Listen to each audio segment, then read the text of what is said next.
ಜೊತೆಗೆ ವಿಜಯ ಜ್ಯೋತಿಗೆ ಚಾಲನೆಯನ್ನ ನೀಡ್ತಾ ಇದ್ದಾರೆ. 200 ವರ್ಷಗಳ ಈ ಅದ್ಭುತ ಇತಿಹಾಸದ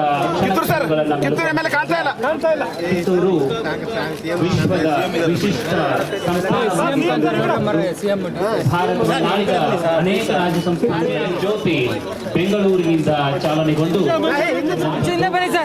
ಕಿತ್ತೂರಿನಲ್ಲಿ ಅಕ್ಟೋಬರ್ 23, 24 ಮತ್ತು 25 ಈ 3 ದಿನಗಳ ಕಾಲ ಕಿತ್ತೂರು ಉತ್ಸವ 2024ರ ಮೂಲಕ ಕಿತ್ತೂರು ತಾಯಿಯಾಗಿ ಉಳಿಯುವುದಕ್ಕೆ ಕಾರಣ ಕಿತ್ತೂರು ನೆಲದ ಜ್ಞಾನ ಪ್ರೇಮಿಗಳು ಇಂದು ಸದಸ್ಯರನ್ನ ಆದರಪೂರ್ವಕವಾಗಿ ವೇದಿಕೆಗೆ ಬರಮಾಡಿಕೊಳ್ತಾರೆ.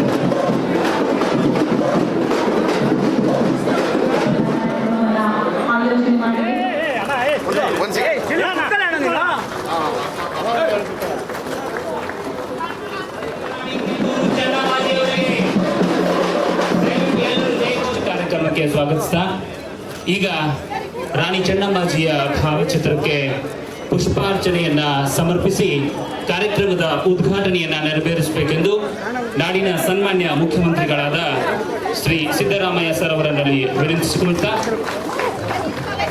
ಮುಖ್ಯಮಂತ್ರಿಗಳಾದ ಸನ್ಮಾನ್ಯ ಸಿದ್ದರಾಮಯ್ಯ ಅವರು, ಉಪಮುಖ್ಯಮಂತ್ರಿಗಳಾಗಿರುವಂತಹ ಶ್ರೀ ಡಿ ಕೆ ಶಿವಕುಮಾರ್ ಸರ್ ಅವರು, ಹಿರಿಯ 19ನೇ ಶತಮಾನದ ವಿಜಯೋತ್ಸವಕ್ಕೆ